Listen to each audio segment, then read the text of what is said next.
Eu vou ler com você, que você abrir a sua Bíblia aí no Salmo de número 38. O tema de hoje é sobre emoções, né? A gente fala isso mais como afeto do que emoção.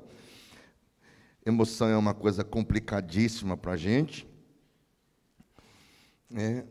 Porque emoção, ela aparece sem que a gente peça, ela surge. Os afetos são incontroláveis, né? Desde que o homem caiu, o homem foi todo desorganizado. Então, razão, emoção, sentimento, afeição, intuição, sensação, razão, está tudo desconectado, como se fosse um cérebro todo desconectado.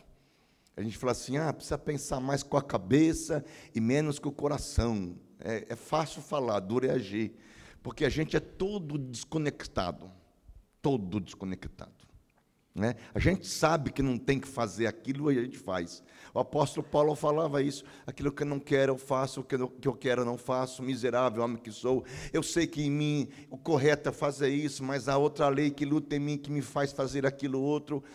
Mostra como nós somos como humanos, né? Porque se a gente fosse todo conectado como ser humano na nossa vida psíquica, a gente não faria tanta besteira na vida da gente, não falaria sem pensar, não magoaria as pessoas, mas a gente é todo um ser de cabeça para baixo, né? Esse ser chamado ser humano. O meu terapeuta fala que o ser humano é o bicho falante, ele é bicho igual ao outro, só que ele fala e o outro não fala. Por isso que eu prefiro mais o bicho não falante. Então eu vou pegar um texto de Davi, é um cara que está vivendo uma situação de afetividade terrível na vida dele, e como o corpo dele sofre com essa afetividade. A gente sabe que pelo menos uma coisa não é dissociada da outra, corpo e emoção, ou corpo e alma. A gente sabe que o corpo e a alma estão tão conectados que o que sofre um, o outro sofre também. É impossível falar assim, essa doença do corpo é da alma, ou a doença da alma ou é do corpo. Então eu prefiro dizer que a doença da alma e do corpo, um atinge o outro de maneira tão intensa, tão especial, que a gente não sabe separar e definir o que é um e o que é outro. A única coisa que sabe separar a alma de corpo, a Bíblia diz, é a palavra de Deus.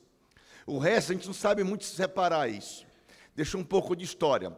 Século XVI, e antes do século XVI, século IV a.C., tinha um filósofo, chamava-se Platão.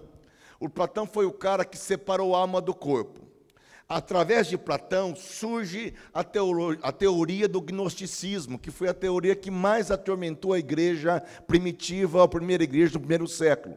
O que cria o gnosticismo, o que cria o Platão? Eles acreditavam que alma e corpo eram entes separados um do outro. Por isso que o gnosticismo tinha a visão de que, se você, o corpo e a alma são separados, você poderia fazer o que você bem quisesse com seu corpo, desde que sabendo que a sua alma seria salva. O gnosticismo cria que o corpo não valia para nada, não prestava para nada. Portanto, ele poderia se envolver em todo tipo de pecados sexuais, e existia muito isso no Império Romano, o Império Greco-Macedônio, o Império Babilônico. Então, podia se envolver com todas as formas possíveis de pecado ou de sujeira no corpo. Sabedores era de que a alma iria para Deus e voltaria para Deus. Isso atormentou a igreja primitiva demais. Por isso que quando Paulo escreve a sua carta, pelos anos 60, 58, 62, aos Coríntios, Tessalonicenses, aos Efésios, mas especialmente aos Coríntios, ali havia uma deusa chamada Afrodite, que era uma deusa que era cultuada por relações sexuais. Os templos de Afrodite eram cheios de imagens de sexualidade e ela era adorada por orgias sexuais. Havia as prostitutas e os prostitutos cultuais desde o tempo do Antigo Testamento e no tempo também de Afrodite, no tempo do Império Romano. Os cristãos que se convertiam em Corinto continuavam vivendo as orgias sexuais, ao ponto de, primeira carta de Paulo aos Coríntios, dizer que havia um homem que casou-se com uma senhora e ele tinha um filho, e esse filho mantém relação sexual com essa mulher que era sua madrasta, ele era seu enteado. E Paulo escreve ao Coríntios e dá uma bronca tremenda. No capítulo 5, no capítulo 6 ele diz: vocês não sabem que o vosso corpo não é vosso, que pertence ao Espírito Santo de Deus, e não sois provenientes de vós mesmos? Glorificai, pois, a Deus no vosso corpo e no vosso espírito. Paulo está quebrando a teoria platônica, porque Platão antecede o próprio Cristo Jesus, e a teoria gnosticista, que cria que o corpo poderia fazer o que bem quisesse, contando que se pudesse então saber que a alma seria salva. Ele faz isso. Descartes confirma isso no século XVI e XVII, ao afirmar que a carne é uma coisa, o corpo é uma coisa e a alma é outra coisa. E nós sabemos que isso é totalmente antibíblico, porque não tem como dissociar espírito, alma e corpo. Nós somos uma coisa só. Sabendo que cada um tem um efeito especial ou age de maneira diferente, mas quem peca com o corpo, peca com a alma, e quem peca com a alma, peca com o corpo. Paulo diz: o que se ajunta a uma prostituta é um só com ela, e o que se ajunta ao Senhor é um só com ele. Como que vocês vão pegar o vosso corpo, que pertence a Cristo, e tornar-se membro de uma meretriz? Paulo está quebrando a teoria do gnosticismo e está estabelecendo que o espírito, alma e corpo pertencem a Deus. Por isso que no último versículo de 1 Tessalonicenses 5:23, Paulo disse: santificai-vos em tudo, espírito, alma e corpo sejam conservados plenos e irrepreensíveis até a vinda do nosso Senhor Jesus Cristo. Bom, então, alma e corpo, um sofre efeito do outro. Se eu sofro na minha alma, meu corpo sofre. Se eu sofro no meu corpo, minha alma sofre, e vice-versa. O Aquiles, com a situação toda que ele viveu, ele sofreu no corpo e sofreu na alma. Primeiro dia que ele foi para o hospital, eu falei com ele e disse: chorei a noite inteira. Seria legal que o corpo fica aí chorando e a alma fica vendo futebol. É impossível dissociar uma coisa da outra. Nós estamos ligados a tudo isso. Bom, e é por isso que existem as doenças, chamadas doenças psicossomáticas. Soma, do grego corpo, psique, alma. É a doença da alma que atinge o corpo, ou do corpo que atinge a alma, sem separar e dissociar uma coisa da outra, né? Então, Davi vai viver isso. Vai viver doenças sérias no corpo. Isso que a gente vai falar hoje sobre afetividade e emoção, é o que a gente vê muito na igreja e vê muito em clínica. Quando alguém chega, por exemplo, dizendo assim: estou com transtorno de pânico, por exemplo. Ontem eu atendi um rapaz que me veio, terça-feira, atendi um rapaz que a mãe me mandou uma mensagem, o rapaz é da igreja, veio porque um transtorno de pânico. O cara sudorese, o cara fica mal, o cara quer fugir do ambiente, o cara sua frio, o coração batendo quase saindo pela boca, o cara está num estado de pânico terrível realmente. E aí vai no médico, o que o médico faz? Dopa o cara de sertralina, paroxetina, Lazapram, Rivotril e todos os remédios desgraçados que o mundo oferece. Porque faz com que o cérebro possa ter um equilíbrio, mas não trata a causa principal de tudo isso. Mas ele chega, senta para conversar comigo e me fala do pânico. Fala do seu pânico. Claro que o pânico é algo real, mas não é algo lógico. Ele não sabe por que tem pânico. Você vai perguntar: por que você está com pânico? Não, porque existe o pânico diante do real, que é se eu vir numa rua uma cobra, um dinossauro, eu saio correndo, né? Se eu vir o Lula na porta dessa igreja, eu saio correndo. Se eu souber que o Lula será solto, eu entro em pânico. Mas não é um pânico. Está me entendendo o que é o pânico? Então, é um pânico diante do real. O pânico, que é o pânico mesmo, é o pânico diante do irreal. Não há motivo racional para ter esse pânico. Por isso por que eu sinto isso? Por que eu estou assim? Por que eu perco o sono? Por que eu tenho essa aceleração terrível de ansiedade? E há de se lembrar que o que antecede o pânico é uma crise tremenda de ansiedade. A ansiedade é a prima irmã do pânico. As duas andam juntas, fizeram uma aliança uma com a outra. Quando eu entrar, você entra também. Porque não tem como não ter pânico sem ter uma ansiedade terrível. Às vezes é só uma ansiedade muito forte demais. E já a ansiedade mostra o quanto que a ansiedade é uma questão da alma e não uma questão do corpo. Não é que um dia eu acordei e meu cérebro resolveu disparar. Estou em pânico. Por quê? Acordei, estou em pânico. Não. É porque existem coisas que precisam ser trabalhadas. Bom, ele chega, senta e conversa comigo, me conta do pânico dele. E um rapaz que não sabe falar. Tem gente que não sabe falar, não sabe expressar afeto. E nós devemos dar graças aos nossos pais. Nossos pais ajudaram a gente a expressar afeto. Por que você está chorando? Cala a boca, moleque.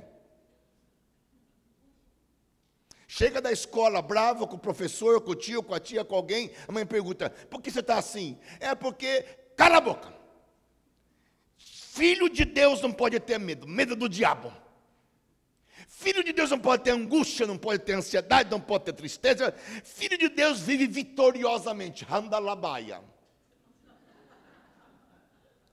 Aí ele vai acreditar que o Filho de Deus vive vitoriosamente e se esquece que Elias teve pânico, se esquece que Jesus chorou, que Jesus chegou e disse, estou ansioso, estou triste, estou angustiado, estou profundamente triste até a morte. Chamou 3 amigos, compartilhou com eles, chorou com eles.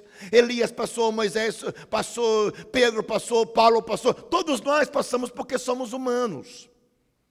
Ter um sentimento de pânico, de tristeza, de angústia, de depressão, de fracasso, não é mal para ninguém, porque os homens de Deus experimentaram isso. O grande pregador batista, Charles Spurgeon, um grande pregador chamado o príncipe dos pregadores batistas, tinha uma depressão tão terrível e tão séria, que tinha dia que Spurgeon não queria levantar da sua cama para pregar. A sua mulher tinha que insistir com Spurgeon, e Spurgeon por vezes dizia para Deus, sou o mais miserável dos homens, como pregarei a um povo, se vivo tamanha depressão em minha vida? Spurgeon por vezes queria a própria morte, não que queria suicidar-se, mas ele queria a própria morte, por não suportar uma depressão. Há um livro legal sobre isso, a depressão de Spurgeon. Você lê o maior pregador do século XVIII, XIX, um homem que viveu uma depressão terrível e era um homem de Deus. Homens de Deus têm dificuldades, homens de Deus têm dores, têm culpas, homens de Deus têm ansiedade, homens de Deus têm angústia, homens de Deus têm crise de pânico, homens de Deus pensam em dizer, Senhor, me leva, se não é suicidar, se não dá para me suicidar, então me leva, porque não suporto mais. Elias pediu a morte, Jó pediu a morte, Jeremias pediu a morte, por não suportar a pressão na sua própria vida. Há um autor que diz assim, quando o sofrimento não pode expressar por meio do pranto, ele faz os órgãos do nosso corpo chorarem. Olha que coisa linda. Quando o sofrimento não pode ser expresso através do choro, ele é expresso, ele chora através do corpo. Davi dizia no Salmo 16, até os meus rins me ensinam durante a noite e durante a madrugada. Até os meus rins me ensinam durante a noite. Lacan dizia que a doença é a palavra não dita. Quando Lacan vem e fala que a doença é a palavra não dita, ele copiou do que Davi disse, enquanto eu calei, eu envelheci. Enquanto eu calei, eu adoeci. Nós vamos ver no Salmo 38, que ele se cala também mais uma vez, diante de tudo que ele viveu e como ele adoece. Então, há 2 questões importantes em relação à emoção. Quando ela não é escoada, ela não é liberada pela palavra, ela vai sair por meio do sintoma, e o pânico é isto. O pânico nada mais é do que um sintoma de uma palavra que não foi dita. Alguns vão ter pânico, outros vão ter depressão, outros vão ter angústia terrível, outros vão ter outros sintomas, outros vão ter aquele sintoma de mania de limpeza exacerbada, exagerada demais, de arrumação, de perfeccionismo. Tudo isso é um sintoma de uma palavra que não é dita, não é falada. Quando ela não é falada, não dita e expressada, e não é elaborada no meu psiquismo, essa palavra tem que ir para algum lugar.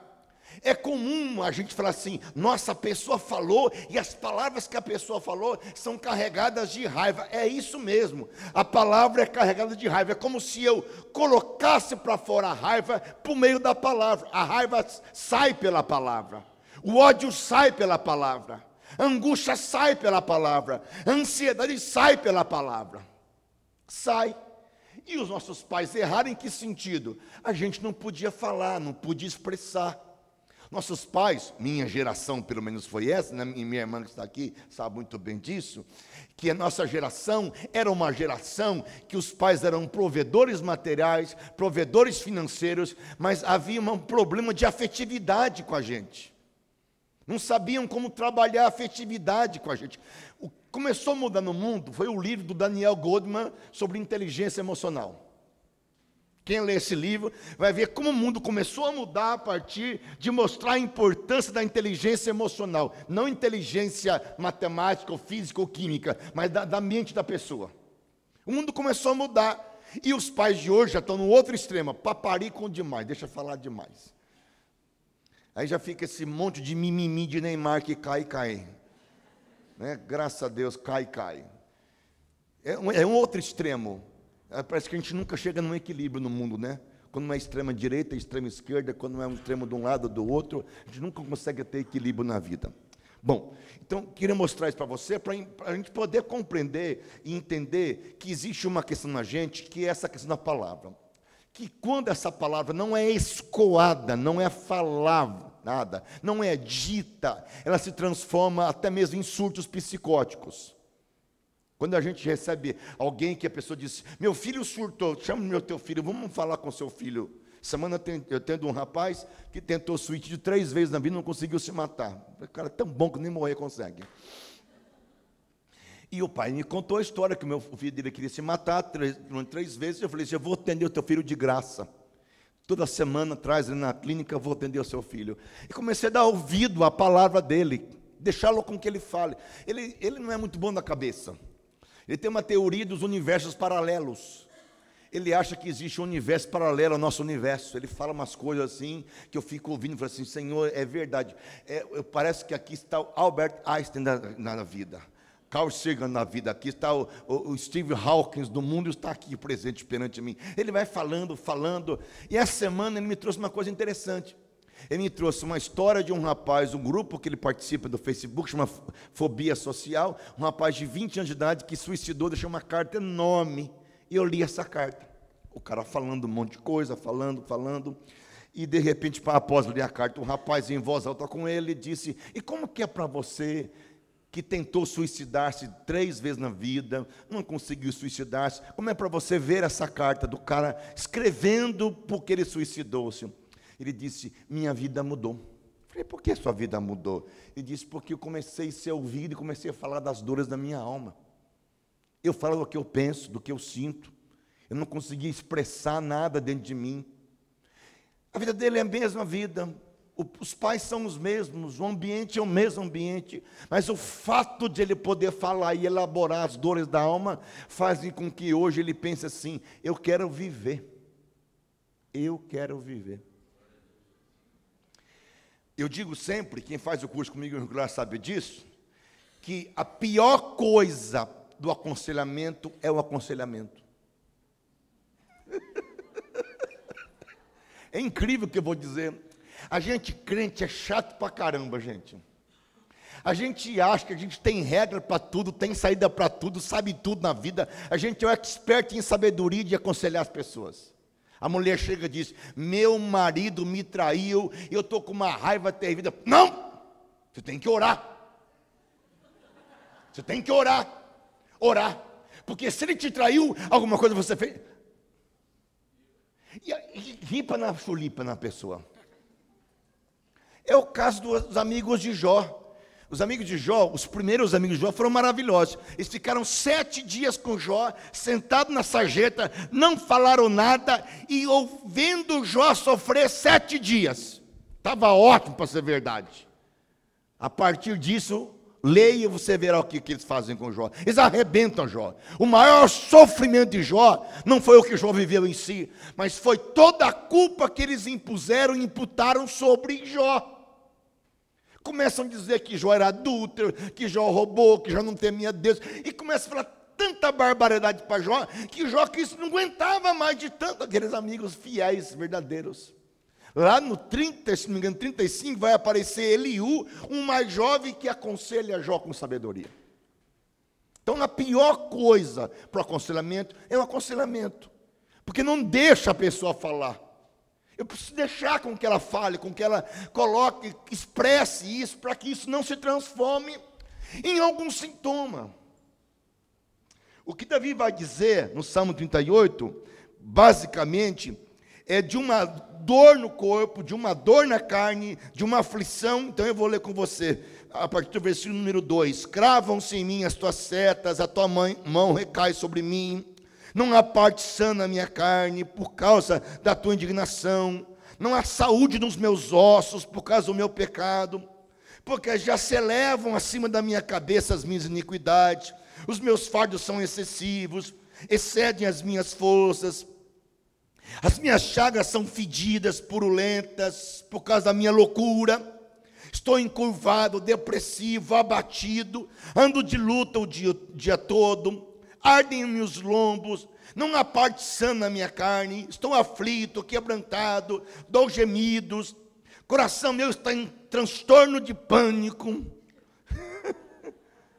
Ao 10, bate-se excitado o coração, faltam-me forças, a luz dos meus olhos, essa mesma já não está comigo. Os meus amigos e meu companheiro se afastam de mim, da minha praga, os meus parentes ficam longe, armam ciladas contra mim, os que tramam tirar minha vida, os que me procuram fazer mal, dizem coisas perniciosas. Aí eu, como surdo, não ouço, e como mudo, não abro a minha boca, sou calado, calado, calado, sou com efeito como quem não ouve, e cujos lábios não há réplica. Olha Davi, sabe o que a gente o tempo inteiro falando para Davi, falando, Davi está parado, pasmado, deixa falar, estão me matando, e o pior é que eu não consigo nem falar. Por isso, quando alguém surta e rebenta tudo, e quebra pau, e fala bastante, eu fico feliz às vezes, não sempre, por favor. Deixa eu falar uma coisa para vocês. Eu atendi um casal, que o cara veio falar para mim, que a mulher estava adulterando, ele estava muito chateado pela mulher, com a adultério, com a situação dela e tal, e contando, eu falei, querido, chega com ela, conversa com ela, expressa o coração teu, abre a tua alma, conversa com a sua mulher, conta pela sua aflição do que está sentindo, vai lá. Já falou com ela sobre isso? Nunca falei. Tá, ok. Foi, chegou a mulher, deu uma maior surra na mulher. Mas bateu, arrebentou a mulher, arrancou sangue da mulher. Dia seguinte a mulher me chega e disse, o que o senhor falou para ele? Eu não falei nada. Porque a pessoa fica presa tanto tempo na sua alma, essa dor, essa aflição, essa humilhação, essa tristeza, essa angústia, a pessoa vai, ofende, machuca, magoa, pisa, eu estou como uma ovelha matadouro, estou como mudo, como surdo, estou ouvindo tudo, chega uma hora que isso tem que sair para algum canto, a pessoa enlouquece, porque essas palavras vão transformar-se em conteúdo. Palavra, quando entra na gente, se transforma em alguma coisa. Se transforma em complexo de inferioridade, complexo de culpa, marcas interiores. As palavras vão se transformar em alguma coisa. Basta ver aquelas palavras que os pais diziam para a gente, quando a gente era pequenininho, esse moleque é incompetente, essa menina é incompetente, o que vai ser na vida? Não presta para nada, olha só o que vai ser. Isso fica rebobinando na nossa cabeça. Palavra se transforma em alguma coisa. Palavra entra na gente. Tanto é que, para o lado positivo, o que nos transforma é a palavra. E a palavra virou carne e habitou entre nós, cheio de graça e verdade. A palavra é Cristo Jesus. Amém? A palavra transforma-se em alguma coisa. Deus criou pela palavra, Deus fez pela palavra. Tudo existiu pela sua própria boca. Há poder nisso, porque a palavra vai para algum canto de nossa própria alma. Todo sujeito ferido por dentro tem enormes possibilidades de desenvolver vários tipos de comportamentos ou de doenças psicossomáticas. Deixa eu contar para você uma coisa. Semana passada, eu atendo um garoto, adolescente, e a mãe disse, eu preciso que o senhor fale com meu filho. Eu falei assim, ele tem quantos anos? É meu filho mais novo, ele tem 6 anos. Não pode trazer. Eu não atendo criança, mas por causa de atendo já seu filho, eu vou atendê-lo. O que está acontecendo com ele? Ele está com alguns pensamentos estranhos. Pensamentos estranhos, 6 anos. Eu falei, esse moleque está com 6 anos, pensamento estranho, quando ele ficar 50, vai virar o Lula na vida. Mas aí tudo bem, você já percebeu que eu não gosto do Lula, né? Bom, se alguém gostar, Deus abençoe. Jesus mandou amar até nossos inimigos. E aí ele chega lá, põe o menininho sentando, muito quietinho, muito comportadinho, muito bonzinho, o oposto do irmão dele. E eu falei assim, bom, você está aqui por quê? A minha mãe mandou vir aqui. Falei, e você acha que você tem alguma coisa? Eu estou com uns pensamentos estranhos na minha cabeça. Ele disse, você pode falar quais são os seus pensamentos estranhos na sua cabeça? Ele disse, posso. O senhor não vai contar para ninguém? Eu falei assim, não. Eu estou gostando de uma menina na escola. Eu falei, que benção. Fiquei até com medo de ele falar, estou gostando de um amiguinho meu na escola. Eu falei, é esse o seu pensamento estranho? É. Ele estava entrando em fobia por causa disso, porque ele estava com medo de contar para a mãe, e a mãe perdeu o amor desse menino. Quando ele contou para mim, eu conversei com ele, ajudei ele a elaborar isso. Perguntei para a mãe há 15 dias atrás, como é que está o mais novo? O que o senhor fez? Ele está tão bom. Eu não fiz nada com ele, eu ouvi. Ouvi, ele elaborou que é natural que uma criança de 6 anos de idade goste de alguém. Você nunca gostou de alguém com 6 anos de idade? Não fala agora não, que você vai apanhar. Eu falei, cara, a primeira menina que eu gostei, eu tinha 6 anos de idade, chamava-se Célia. Não namorei a Célia, não casei com a Célia. Eu gostei da Célia. Na verdade, é um Édipo dele resolvendo-se de que o amor da mãe não é mais possível, porque o amor da mãe é para com o pai, e ele precisa buscar um novo amor, que graças a Deus é uma mulher e não é um menino.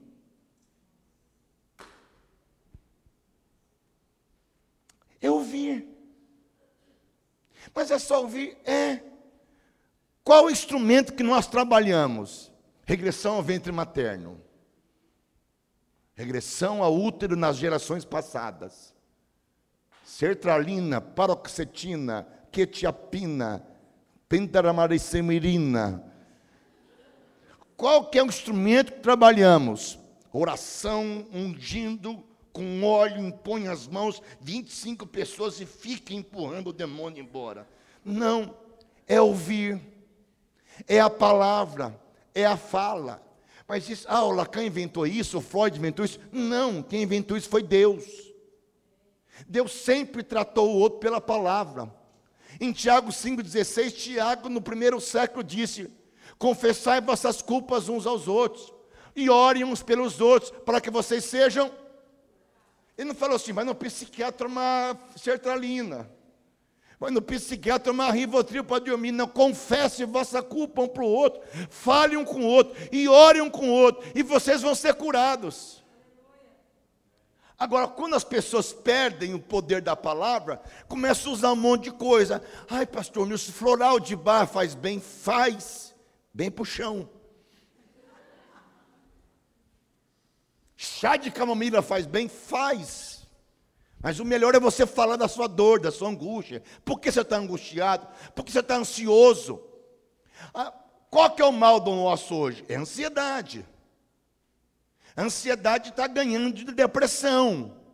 Nós estamos no mal da ansiedade. Por que a ansiedade é um mal terrível hoje? Porque todo mundo tem que vender produto, quem trabalha em banco sabe disso. Eu tenho que fechar 100 contas correntes no final do mês. Eu tenho que vender tanto produto do Top Club Bradesco para os clientes. Eu tenho que arrumar tantos novos clientes. Eu tenho que ser um pai perfeito. Tenho que ser uma mãe perfeita. Eu tenho que tirar 10 para mostrar para minha mãe que eu tirei 10. Eu tenho que ganhar almas. Aí vai para a igreja.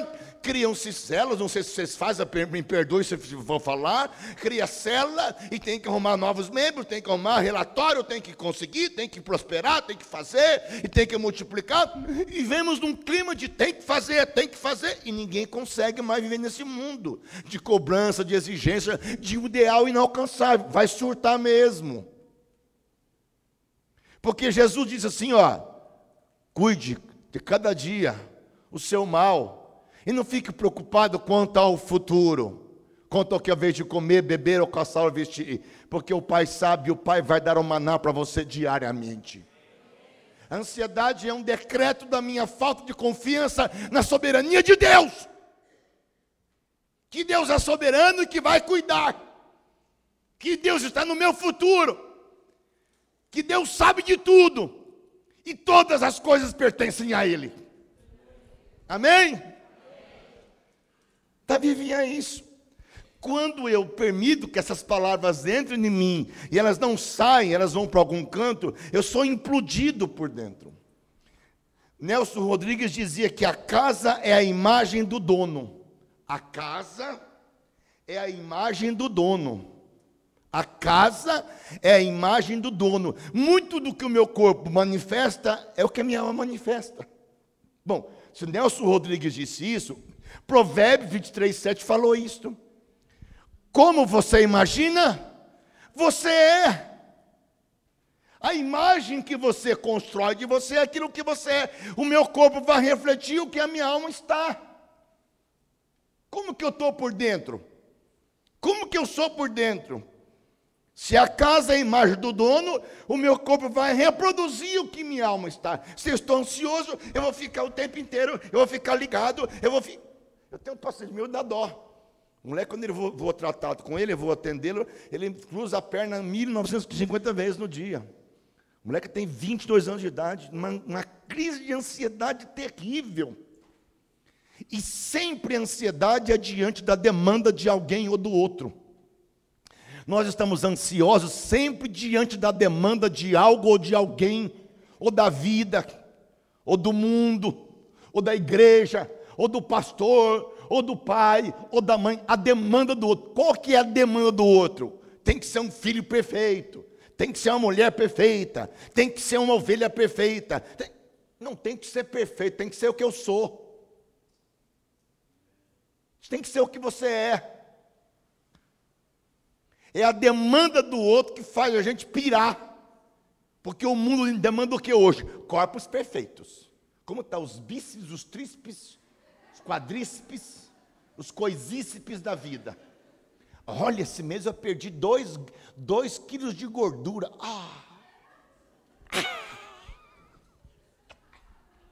Eu me amo. A gente está num mundo chato, irmãos. Às vezes você entra numa roda para conversar, é só academia, é só peitíceps, bundíceps, tatuazíceps, é só tudo íspes na vida, não tem caráter íspes na vida mais. É mundo chato na gente. Eu vejo às vezes na televisão, vindo Copa do Mundo, que me dá até desgosto de ver a Copa do Mundo, que a discussão do Brasil hoje é o Neymar cai.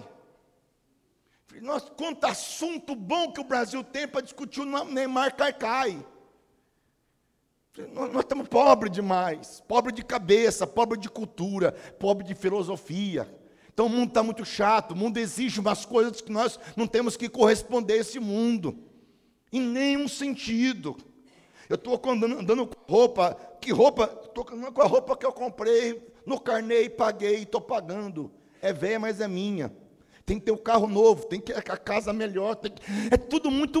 Hoje tudo muda muito rápido demais. A gente está num mundo que eu tenho que mudar muito rápido demais, porque tudo muda. Mas quem é que diz que eu tenho que mudar muito rápido porque esse mundo muda?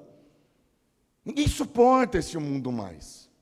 É por isso, cada vez mais, tem gente pirando. Por quê? Porque não suporta.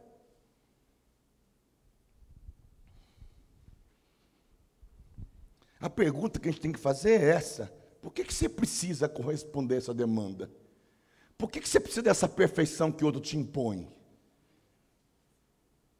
Eu atendi um gerente da Caixa Federal de Limeira, ele falou para mim assim: todos os meus amigos do banco estão em depressão e todos tomam faixa preta. Eu até aqui sou o único que não toma faixa preta. Eu disse: não vai tomar, porque na clínica eu tiro o remédio, eu não coloco o remédio. E nas conversas com ele, ele me contou. Ele morava numa casa bonita, um sobradinho pequeno, com as suas 2 filhas, com a sua mulher, tudo pago na casa dele, carrinho dele, da mulher. E aí eles resolveram mudar para um condomínio, uma casa muito maior, com piscina. Só que o preço da casa, ele vai ter que pagar um preço muito alto, trocou de carro, uma vida muito melhor. E ele tem que trabalhar incansavelmente para ter que pagar uma casa maior e tal. Eu disse: por que você precisa ter uma casa desse tamanho, desse jeito, e viver escravo do trabalho para ter que pagar uma coisa dessa e viver como você está vivendo? Ao ponto de vir trabalhar e dormir no trânsito, e dormir no carro e quase morrer por várias vezes por causa de estar cansado e não conseguir nem sequer vir para trabalhar na cidade. Ele disse, é porque todos os meus amigos do banco têm casas grandes e bonitas, e a minha mulher falava para mim, de que eu devo, olha, vamos comprar uma casa maior. Mas olha o preço que eu pago, porque tudo que eu tenho na minha vida, eu tenho que pagar um preço, gente. Sim ou não? Se eu perder peso, pagar preço. Eu não estou afim de pagar esse preço.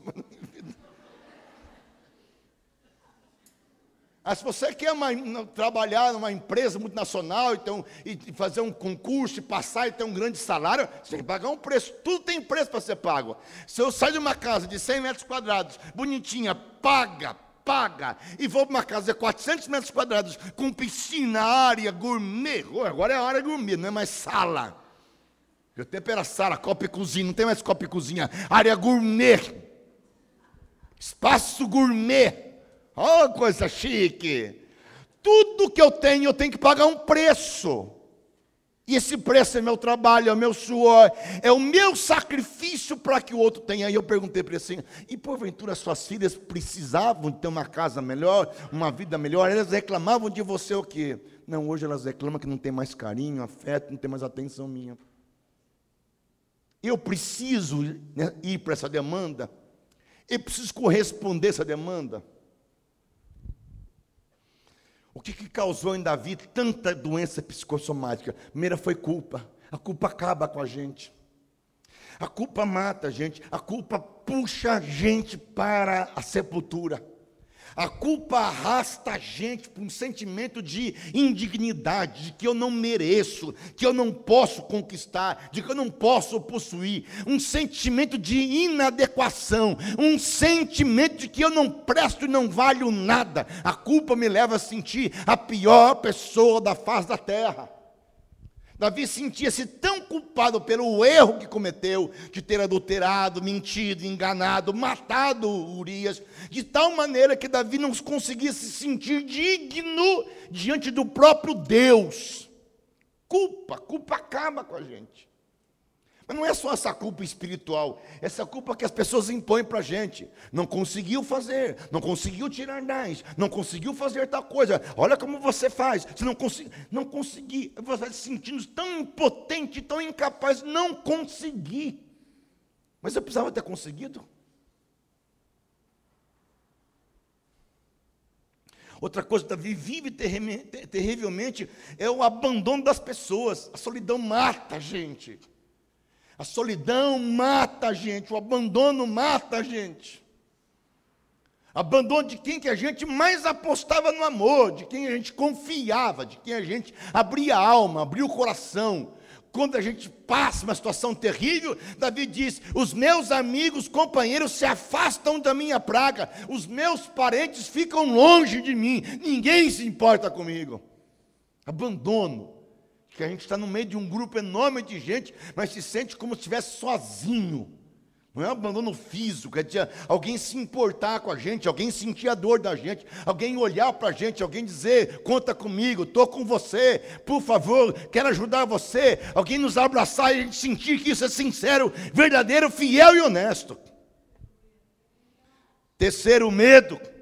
Davi tinha medo tão grande, porque diz, armam ciladas contra mim, os que tramam tirar minha vida, os que procuram fazer mal, dizem coisas perniciosas, imaginam engano todo dia. Davi está com medo do que podem fazer para ele.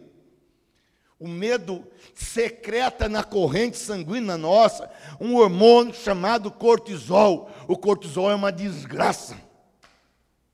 O cortisol entra na corrente sanguínea, ele cria nos nossas veias gorduras, ele faz com que a diabetes alta, com que abaixe a imunossupressão, que doenças oportunistas podem acontecer e podem surgir.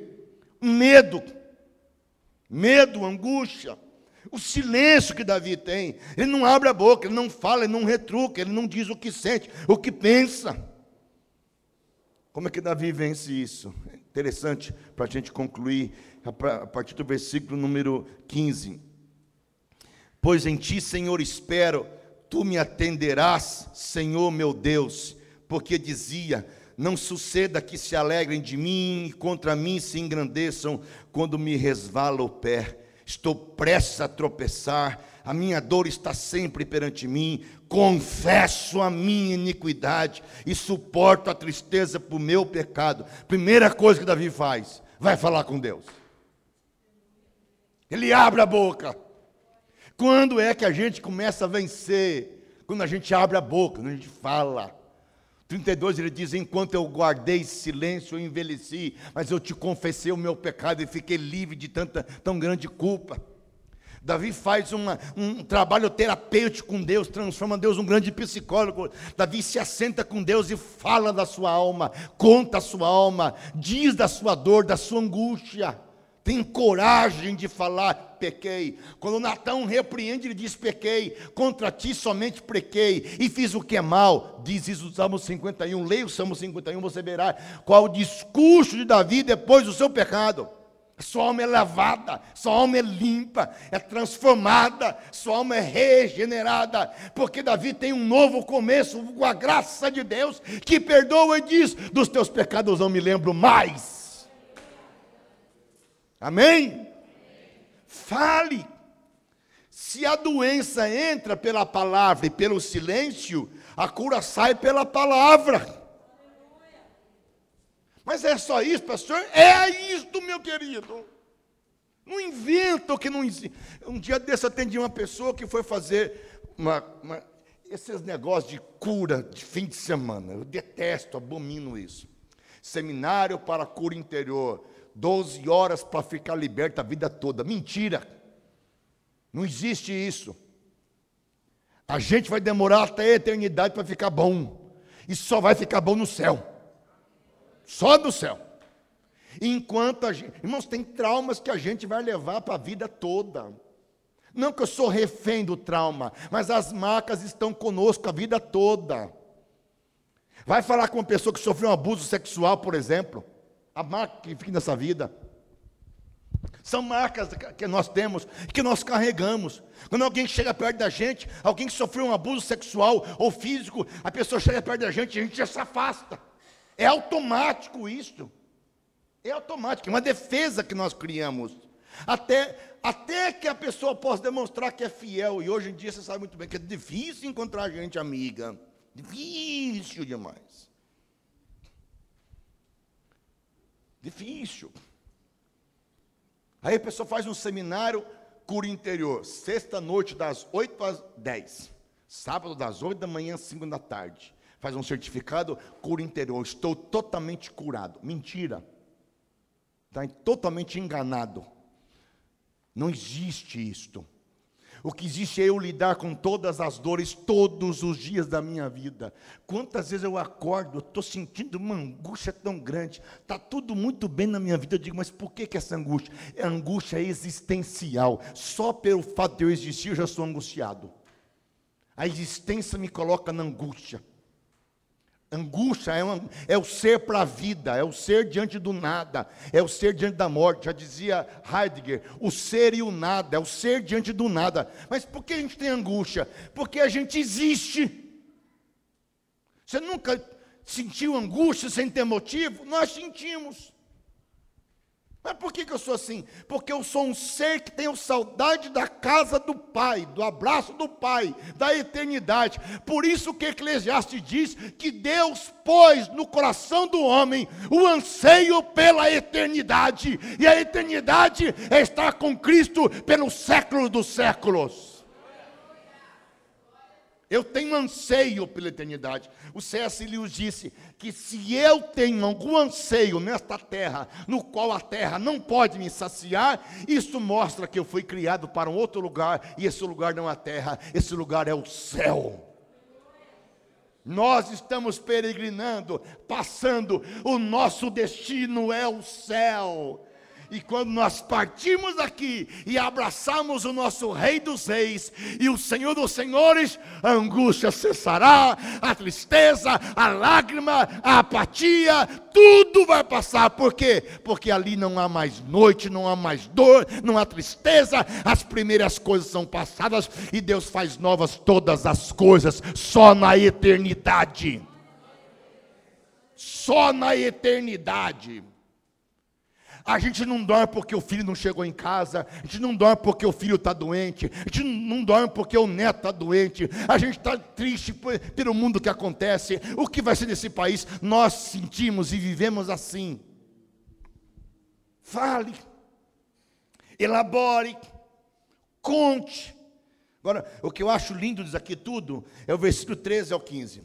Mas eu, como surdo, não ouço, e como mudo, não abro a minha boca. Aí o 15 diz: porque eu confio no Senhor, o Senhor me atenderá. O Senhor me... Sabe o que Davi está dizendo? Senhor, eu estou arrebentado, eu estou sem força, eu estou sem condição de levantar minha mão, não consigo orar. Mas sabe uma coisa? Eu confio em Ti. Tu és meu soberano Deus. Sabe que a gente precisa falar com Deus. Eu amo, sabe o que eu amo Salmos? Porque os Salmos nada mais são do que a terapia de um homem diante do Senhor. Leia Salmos. Ele fala. Você vê Salmos 77, 73, 83. Você vê como os salmistas são revoltados. Você vê Davi. Davi pede para Deus matar os inimigos dele. Você nunca pediu para Deus matar alguém? Não. Eu não. Juro que eu nunca pedi para Deus matar ninguém. Eu desejei já. Pedi, não pedi, mas desejei. Sabe por quê? Porque a gente cansa. Davi pediu: Senhor, despedaça, faz cair um raio que os parta, mata, leva para a sepultura. Você vai ver Davi como ele tem ódio, ele expressa o seu ódio, a sua raiva. Não é, pastor? E Davi era um homem segundo o coração de Deus. Ah, mas eu sinto. Você não sente ódio? Eu sinto ódio. A questão não é a gente sentir, irmãos, é a gente deixar-se dominar por isso. Irai-vos e não pequeis. Eu sinto ódio, eu sinto raiva, eu sinto amargura, mas Deus sente ódio. Você sabia disso? Deus odeia o mal, Deus odeia a impiedade, Deus odeia a injustiça. Ódio é uma emoção que faz parte do humano. O problema é quando eu permito que esse ódio me leve a tomar uma atitude inconsequente. Mas eu sinto vontade de partir no meio. Vontade de partir na cruz. Vontade de arrebentar. Sai que eu dou. Tem. Mas você para, você pensa. A tua emoção está aqui, ó, florando. A tua razão: não faz isso, Nilson, não faz isso. A tua emoção diz: eu vou fazer.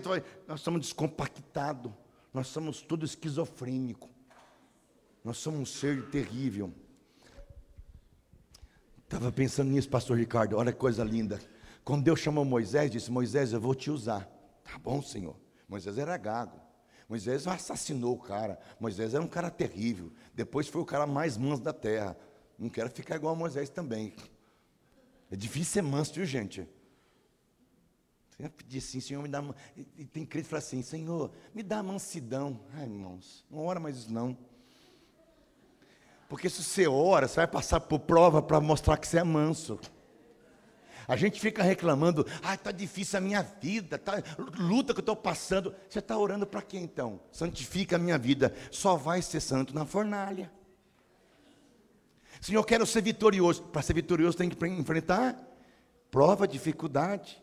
Senhor, me purifica, quero ser mais alvo que a neve serei. Ok, vou levar você numa prova para deixar você alvo, que nem o sabão em pó faz você ficar assim. Nem o veja, nem nada vai te fazer você ficar assim. A gente pede: Deus, me dá paciência. Aí a sogra chega em casa: Senhor, me dá mansidão. A pessoa pisa no teu carro de estimação. E quando ela te pisa, Deus diz: você pediu mansidão. É, Senhor. Eu não oro mais assim não, filha. Mas nem pensar. Quebranta a minha vida. Eu detesto cantar. Eu quero ser um vaso novo. Quebra a minha vida e faz. Mas quando canto essa música, eu não canto mais. Nunca mais cantei na igreja essa música. Eu quero ser, Senhor. E sabe aquele que a gente canta assim bonitinho, como se nada soubesse o que ia acontecer. Senhor, eu não canto mais quebra a minha vida, nem falo mais, Deus misericórdia. Eu digo: enche a minha vida, transborda, quebra. Eu sou igual arroz de terceira. De tão quebrado que está na vida, meu Deus. Aí fica orando, quebra, me liberta, me transforma, me modifica. Aí vamos, tudo bem, filho, vamos matricular. Deus tira a gente da fornalha, põe na cova, põe no deserto. Deus é bom, Ele muda a gente de cenário, irmãos.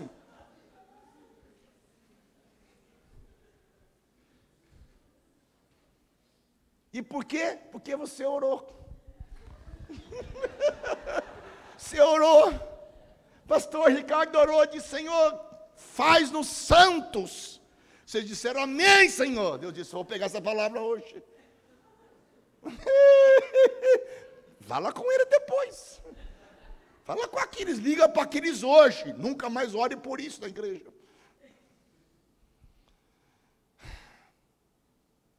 Bom, aí Deus pegou Moisés e disse: eu vou te usar. Pega essa vara, pega essa cobra, transforma em vara, vou te usar. Aí Deus diz para Moisés: Moisés, põe a tua mão onde? O que ele falou para Moisés? Põe a tua mão onde? No peito. Quando ele colocou a mão no peito e tirou a mão, o que aconteceu? Leprosa. Sabe o que quer dizer isso, gente? A lepra não está no outro, a lepra está na gente. Está dentro da gente. Nós somos leprosos. Esse serzinho que a gente acha que a gente é, esse serzinho narcisista que a gente acha que a gente é, serzinho narcisista. Eu, imagina, nunca faria isso. Você é leproso igual a todo mundo.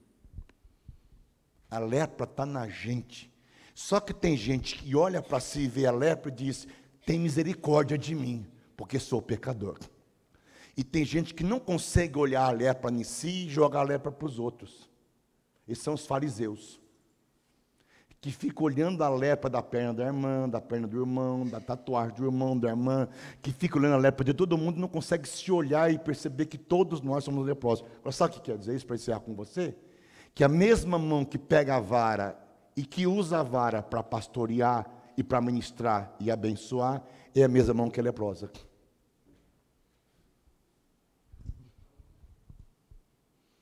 O mesmo ser leproso é o mesmo ser que Deus usa. Por isso Paulo disse: quem está em pé, para que não caia. Eu nunca faria isso. Cuidado, você é leproso. Você é leprosa. Põe a mão em você. Tenha consciência do quanto que a lepra habita na nossa vida. Só que tem gente que, se olhar para si, esquizofreniza. Rompe com a realidade. Surta, não consegue conviver com a imagem que não é narcisista. Ele acha que ele é o melhor tocador, o melhor cantor, o melhor pastor, o melhor compositor, o melhor, que ele só perde para Deus. Ele já é quase semideus. Ele não consegue olhar para ele e dizer, como Paulo disse: o mais terrível dos pecadores, sendo eu o principal dos pecadores. Sou o principal dos pecadores.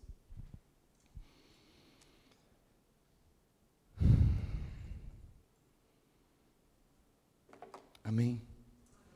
O que fazer com a tua emoção? Ela vai surgir sempre. Você pode sair daqui, do culto agora aqui, cheio do poder de Deus. A tua emoção pode se manifestar. Você pode ter um excesso de raiva, de crise. Você pode ter uma dor, uma coisa terrível, ela vai manifestar. Mas por quê? Eu sou cheio do Espírito de Deus, eu tenho Deus na minha vida, mas tem todo um psiquismo desconectado, descentralizado, ele vai aparecer. Isso não quer dizer que Deus não está com você, que você não é filho de Deus ou filha de Deus, quer dizer que nós somos humanos e continuamos humanos. No Antigo Testamento, quando Elias falaram que ele era careca, o Eliseu, aliás, falou que era careca, o que ele falou? Mandou vir uma ursa do campo e matar 40 rapazes. Os caras eram terríveis, falavam mal do profeta, o raio que aparta. Era isso mesmo. João e Tiago, quando Jesus passava por Samaria, quiseram pedir fogo do céu para queimar os povos. Elias pedia fogo para queimar os profetas falsos. E o Novo Testamento? Nós temos um João que era filho do trovão, nós temos um Tiago que brigava, nós temos um Judas Zelote que brigava, nós temos um Paulo que brigou tanto com Barnabé que quase saiu nos tapas, e João Marcos foi o motivo de brigarem um com o outro. Nós temos um Paulo que diz a sua depressão, da sua angústia, da sua tristeza.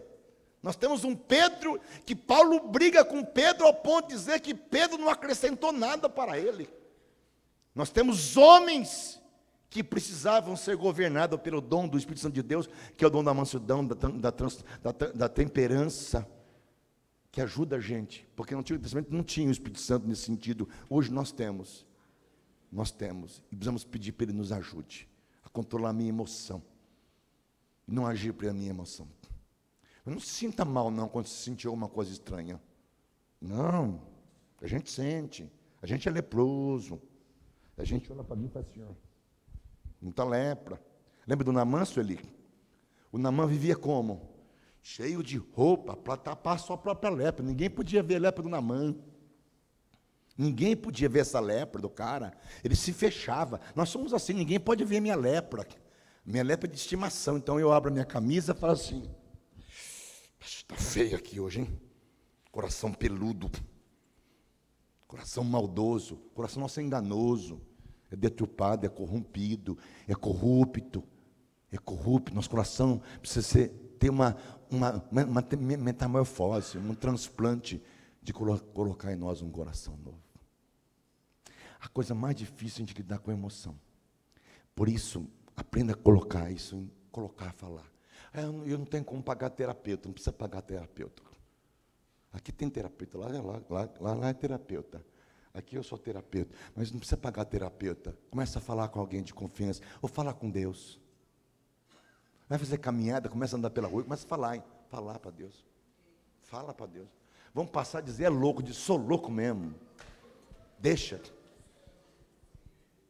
Tem que estou no carro fechado, ouvindo uma música, eu começo a falar, eu começo a me movimentar, para alguém do lado, e buzina faz assim em mim, eu digo assim,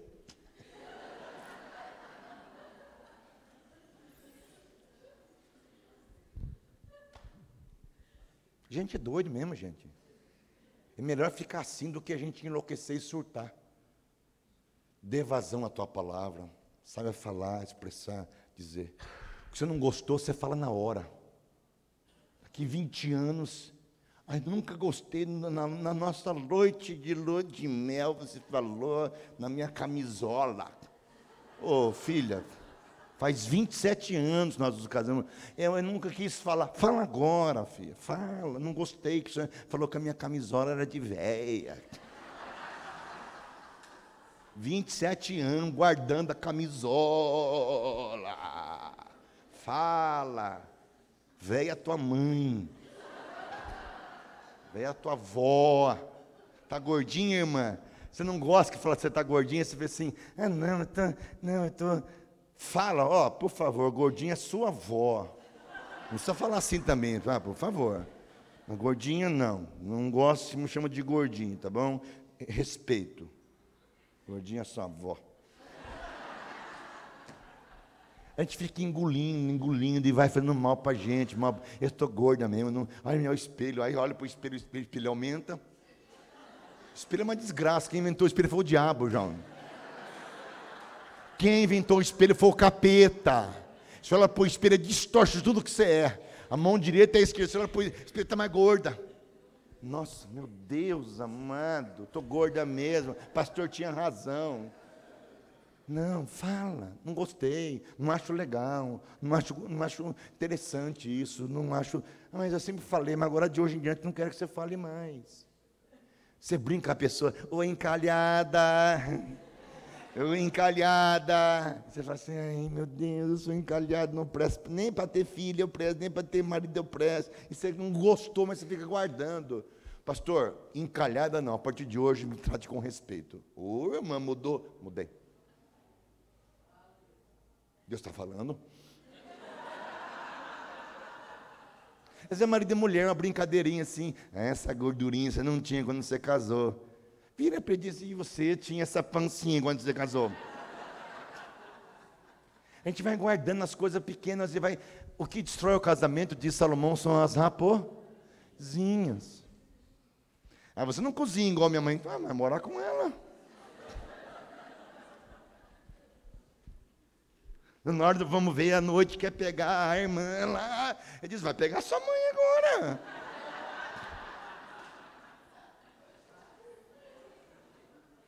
O bife da sua mãe não é bom? Vai pegar o bife da sua mãe.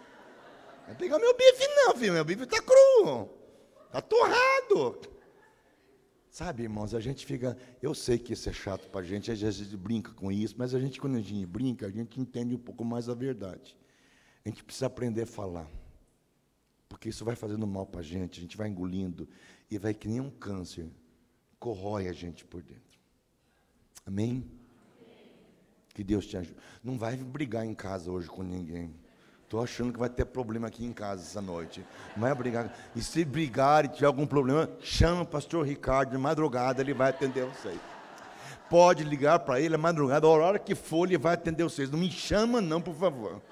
Chama o Ricardo. O Ricardo é ótimo para isto. É uma bênção de Deus para isso. Aprenda a falar. Tá bom? Deus abençoe.